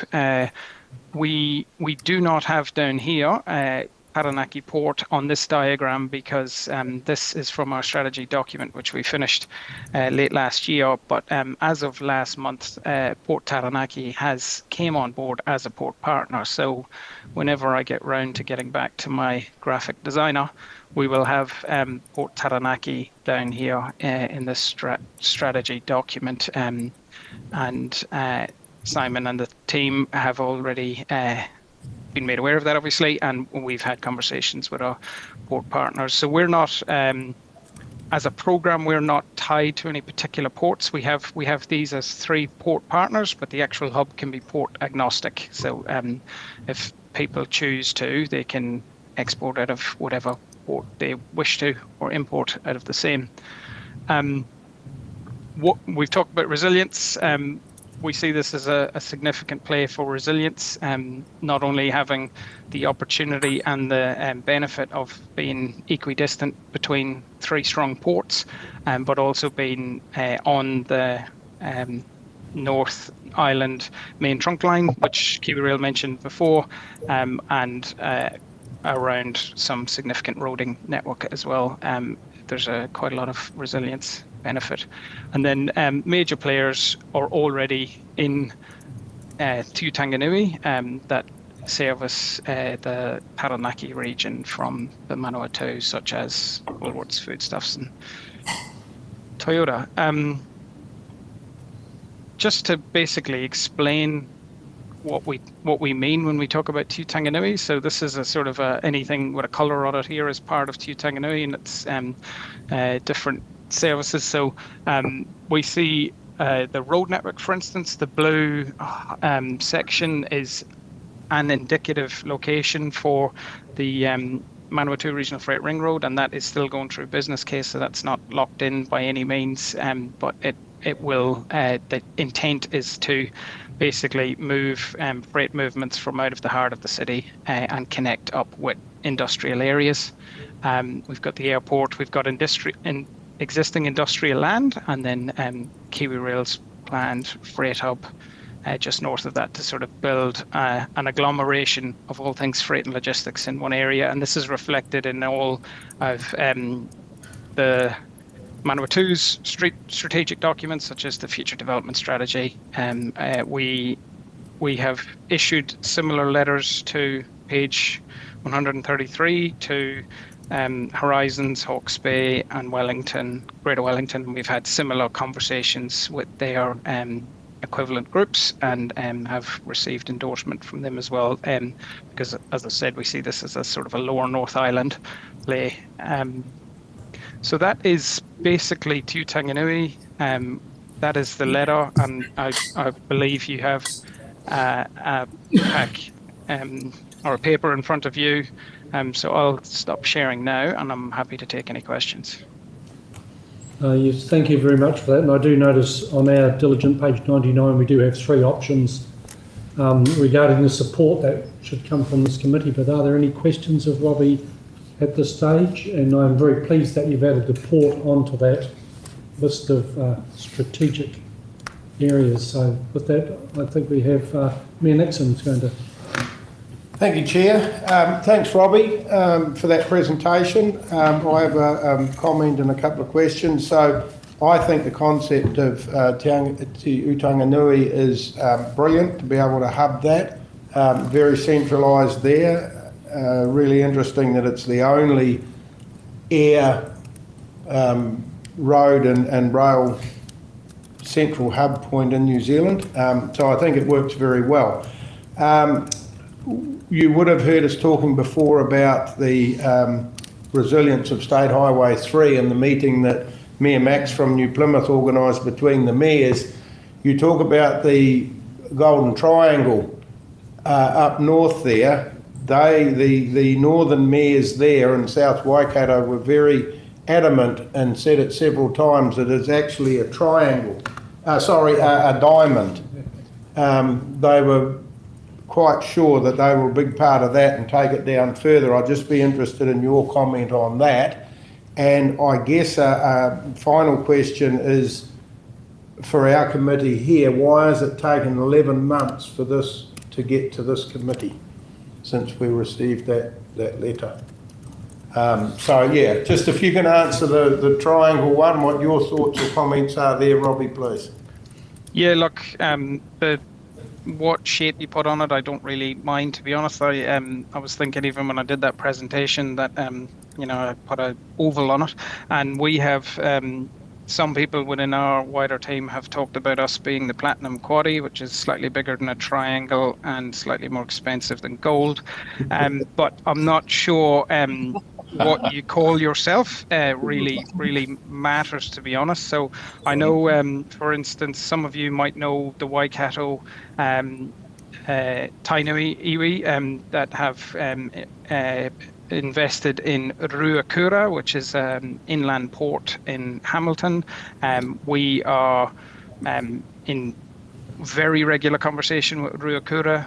What they are proposing there is to be sort of the linchpin of the Golden Triangle and effectively give that, again, resilience to say, well, you could align with an Auckland distribution centre, which aligns you with Auckland Port, say, or you could go to Tauranga, or you could come to the centre and have the resilience of both and potentially even to the south.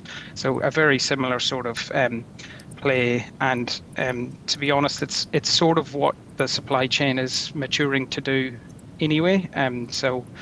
Yep, the Waikato and potentially even further south will continue to benefit from Golden Triangle or Diamond or whatever you want to call it. Thank you. Thank you.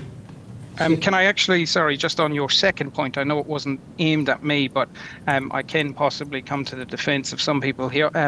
When we originally sent out our letters, we did probably plan it a little bit poorly in that it was close to local elections, and we received quite a lot of feedback from various councils basically saying, yep, we'll get to this, but now is not the right time, or the sitting chair or the sitting mayor at the time had said, we'll just hold on. So some councils elected to hold off, so you're not unusual in that regard by any means. It's possibly more to do with the fact that the let-off landed at a slightly awkward time. Thank you. Thank you for that, Robbie. Happy with that? Yeah. So is that the opinion that came from here? Okay. Chair, I believe so. And, Yes. And also there was a view that it wasn't something that we knew a lot about. We actually did want to actually hear from someone more about it before just, presenting the letter. Yeah. Having a presentation. Yeah. Which we've seen. Mayor Volsky, you had. Yeah, thank you, Robbie. When that letter was sent out originally, I was a little hesitant to sign it, and I haven't to date because I was a little unsure about the implications to Port Taranaki and potentially the impact that a freight hub somewhere else might have on the port's activities. So I was pleased to see that today you can update us and say the port's now come on board. So that removes some of that risk, I guess. And in the report we've got in front of us, which you may or may not be able to see, there's an option B there, requires us or is recommended, that says that supports the freight hub in principle, but doesn't commit us to do anything specific, not knowing again what the implications are for Taranaki, and I'd suggest mainly the port, but you've just added to that. So that's now translated into a recommendation, and recommendation C is that we support in principle the development of this hub. Is that actually what you're seeking, or are you seeking more? To be honest, what we've asked for people is endorsement of the strategy document. So I'm not sure how that's been transpired into a recommendation, but a support in principle to me sounds akin to an endorsement. So I don't have a particular issue with the that. Recommendation starts with those words, yeah, supports in principle. Yeah. Yep. You'd be satisfied with that? Yep, we'd be satisfied with that. Thank you. Any further questions? Presentation. I take it not, and with that we have clarification on the recommendations. So I'm happy to put the recommendations as they are written from page 98. Do I have a mover for that, Councillor Cloak? Yeah, okay. Councillor Cloak, a seconder for those. Mayor Volsky, any comments? No, I'll put that. All those in favour, please say aye. Aye. Against? Thank you very much. I mean, you have our support. Thank you very much, Robbie, for your presentation. Thank you. The next item on our agenda, item 8 on the agenda, you'll find from page 134 is updates from councils. And we'll start off with Plymouth District Council. Sarah, are you going to pick up the shortfall with this one? And I am, and I'm going to be very, very quick. I'm conducting an interview in just over an hour's time, so I'm going to, so I've got to get back up to New Plymouth. So I'm going to take the report as read and happy to answer any questions. thank you very much. We do have that report in front of us. Sarah. Any questions regarding the New Plymouth District Council report?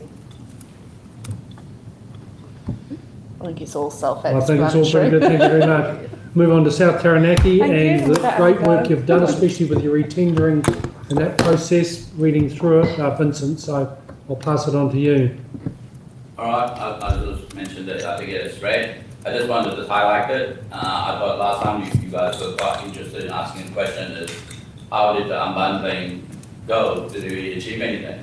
When we first started, we got that 5 bullet point that we put to council that we want to achieve, which is better value for money, reduce overall cost, increase monitoring and quality assurance through our in-house capability, higher level of customer satisfaction, and then also increase competition among local contractors. Outcome achieved, I think we did in most of the bullet point that we did achieve the intended benefits. And I just put up one of the examples of when we put up our high shoulder removal contract separately, and the rate has dropped from previously from $6 to $3.50. So I don't know whether we put up as a major contract whether we achieve that. So that's only one part, but there's other little bits that I didn't add on, but overall there's saving in the rates on all the other items when we went on a separate contract. Increased monitoring, because we have our in-house staff doing the work now. We are doing inspecting and directing where work should be undertaken, so we're targeting the work at the right time in the right place. And hopefully over time we get better and better. Because previously, the contractor actually do the inspection and then program the work. So now we are inspecting, program the work, contractor just deliver the work.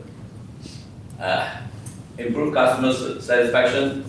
Well, last year we did pretty well, increased from 57 to 69 on the previous one, but I think this year we dropped back a little bit. So I think it just probably fluctuate depending on who we randomly ask question. Of course. Increased competition and market capability. We definitely get more contractors when we separate out our 6 bundles, and basically we're getting at least 6 tenders per contract. So we've got a lot of competition, except for two contract street cleaning and street lighting, where there's not a lot, limited supply here, and which is probably not a bad thing because we got the same for street lighting. We got NPE back, which is great because they do a good job. And that's about unbundling. Any question on that? Thank you. Are there any questions regarding South Taranaki District Council's report? No, I think we're very pleased with the results you've achieved from your unbundling, and it's been interesting for me to see the difference. I'll move on to Stratford District Council and Steve Bowden. What a great service you've done for us here. I realise it is your last day of work and you've spent it with us. So we thank you for that. We do thank you for the work you've put in towards roading, especially in southern and central districts. So with that, we're not going to bother you too much, but give us your report. Thank you, Steve. Thank you very much, Chair. Yeah, so just, I presume everybody's read it, but I'll just take you through it. A little bit of an interesting Linda's comment about local roads falling a little bit behind the eight ball as far as pothole prevention spending. We spent our budget, so if you can throw us a few more bucks, we can help you out. So maybe ask next door. They're here. So we've been spending our money. If anything, we've run out of pothole prevention money, but that's the way of the world. So we're pulling a bit forward from next year. So we're about 80% through on the expenditure where we're sitting now, and we've still got the Crown Resilience Fund work, which is funny enough. We've got one contract. We've got one contract which started towards the end of May for some 3 walls to be built up in Whitianga Road. So that was the last of the Resilience Fund for this year. So we'll use some of that up, and what's left we'll crack on, and we've got a few other walls we want to build as well. So that's been worthwhile having that additional money to play with. Bit of a snapshot. I normally put this in, but it just gives the committee members a bit of a taste, if you like, the sort of stuff that we have to deal with on a monthly basis. Everything from filling in potholes to picking up rubbish. So there's all sorts of things in there. We did a couple of dust coat seals this year, and we've also done some dust suppression treatment on some of the unsealed networks. So as a result of that, what I've put forward to the elected members internally was we created a dust suppression policy. So the matrix shown on table 1 would just try and give some sort of transparent assessment on how you treat somebody who's very close to an unsealed road and the dust generated during the summer months. And so rather than just knee-jerk reaction to somebody who phones up and grizzles in your ear and says, oh, you know, I got the washing, put the washing out, and 5 minutes later it's covered in dust. It's how do we manage that in a fair and transparent way across the network. So that was the purpose of that matrix shown in table 1, because we started off with about half a dozen requests a few years ago, and this year we had 20. So it's an unsubsidised funding budget, so obviously we've got to try and pull the reins in a little bit. So that was the purpose of generating this matrix. And when we did I did a bit of a litmus test for the elected members internally, and out of the 20 that we treated with a suppressant treatment, having run it through that matrix, the outcome of that was next year there would be only 6 who would qualify. So that's what we're going to push ahead with. As far as sort of bridges and structures, you've got some images there of old Don Buchanan's bridge, an old swing bridge built in the early 1900s. Don't know it'll last this long. So we've unfortunately the replacement of the bits and bobs on it was accelerated due to one of the main structural members cracking in half. So we thought, well, Christ, we better do something rather quickly. So basically, a bit like a Meccano kit, we pulled it apart and rebuilt it. So the pictures below us it's got a bit of a before and after. So now all those structural members have all been replaced with galvanised steel hollow box sections. So the only parts of the bridge that remain that were originally there were the wire ropes holding it up and the 2 towers at either end. So all the rest of it's been replaced. So that's what we've got another one very similar to this on at Lower Kahuratai Road, so similar sort of design. So potentially looking at the same sort of treatment. Steve, and that's due for can you just give us replacement. sorry to interrupt, can you just give us a price tag on that? That was $700,000, As opposed to a new bridge? $2.5 million. Thank you. And how many properties does it serve? What? And the next bridge you're looking at, how many properties that serves? What? Yeah. An estimated price tag based on Buchanan's is about $1 million. Versus again another sort of two million plus rebuild. So, and also part of that ongoing replacement work is primarily it's old retaining walls. Same situation as Michael with his old sleepers and bridges and bits and bobs. We've got some of these retaining walls that are hanging on by the skin of their teeth, so we've got some money there to replace the worst ones. So we're hoping that we'll get through the majority of the very poor condition retaining walls by the end of this NLTP, so that'll be good. Emergency works, the funding for the storm event from last year has been approved. We've just got a couple of photographs there on Mangatuku, so that's what happens if you don't get onto it pretty quickly. Funnily enough, I found a photograph of a couple of years ago. It was only a little, the bank, if you like, on the left-hand side of the photograph, it dropped by about half a metre. And there you go. 2 years later, it's like that, and it's primarily due to just the undermining of the toe of the bank by the adjoining stream. So. So that's some of the issues that water can create. So we've gone from that to the photograph below is what it looks like. It's been sealed now, but that's what in essence that's what it looks like. Finished job. Targeted funds. We'll be doing a little bit of seal widening on Salisbury Road, mainly because Salisbury Road, as we know, was used quite extensively as a diversion route for 12 weeks, whilst Linda's colleagues rebuilt the highway south of Inglewood. Thank you, Linda. So thank you for the support, and long may it continue, because we've only just scratched the surface of what we've done, so we've got a bit more to do. But that's part of an ongoing sort of, if you like, resilience project, if you want to call it that, because it gives us some benefit, but it also builds in that redundancy if an event happens or if there's any planned works on State Highway 3, so it's worthwhile. And then we're just basically, I've just finished my last paper to our elected officials, was on Tuesday for our early conversations, which basically gave a bit of a picture on levels of service and where we're heading.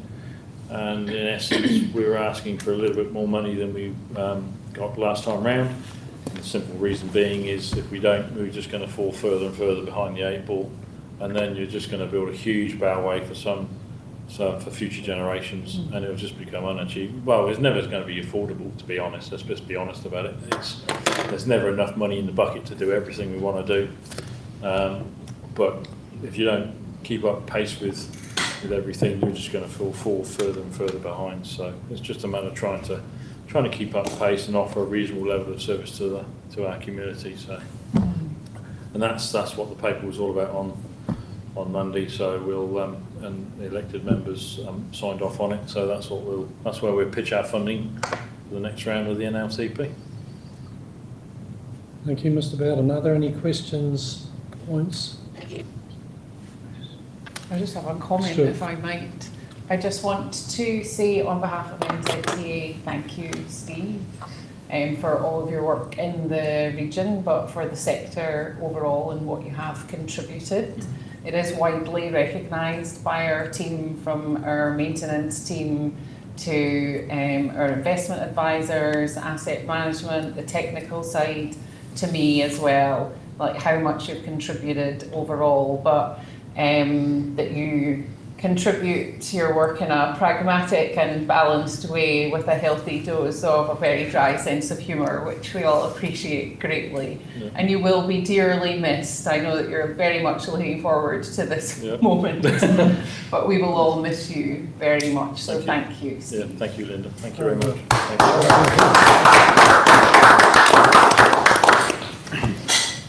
On that, I will happy to move. Happy to move Mayor Nixon, seconded by Mayor Volsky.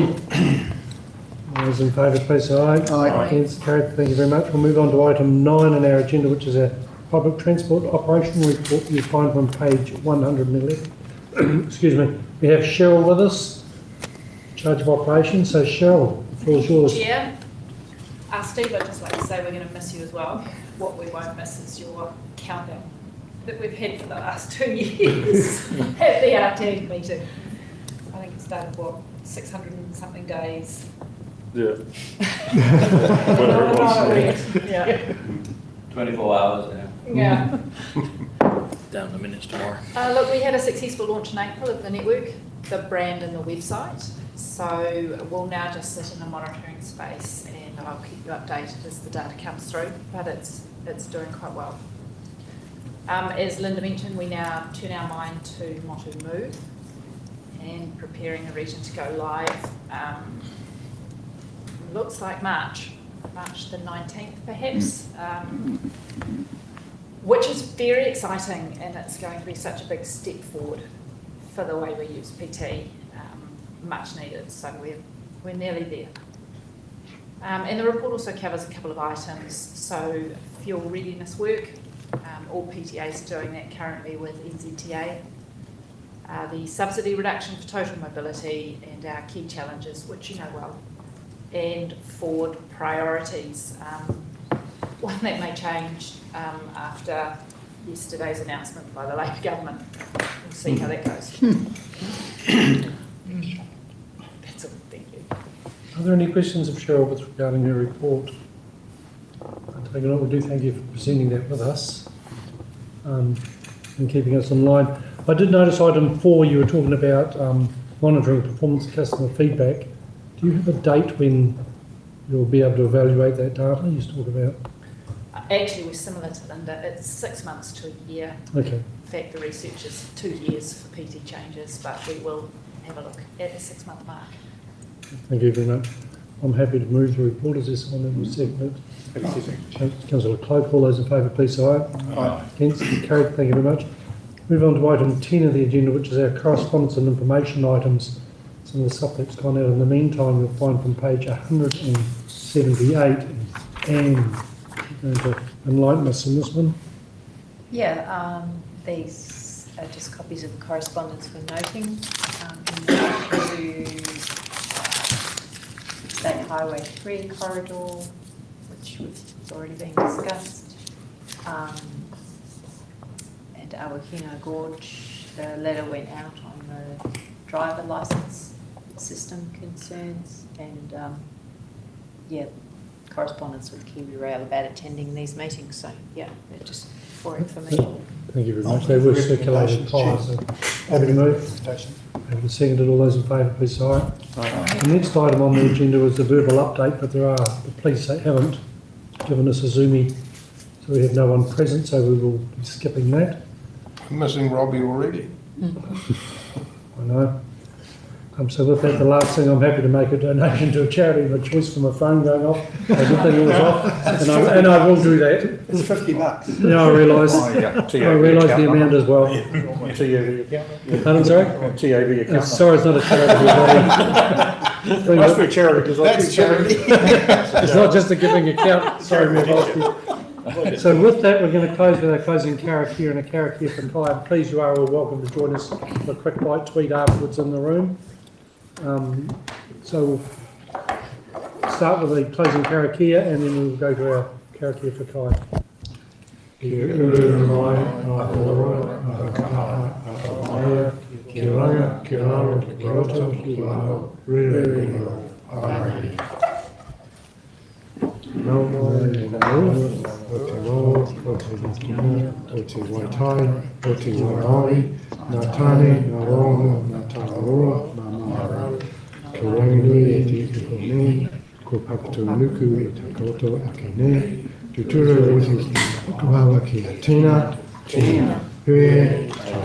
Thank you all very much.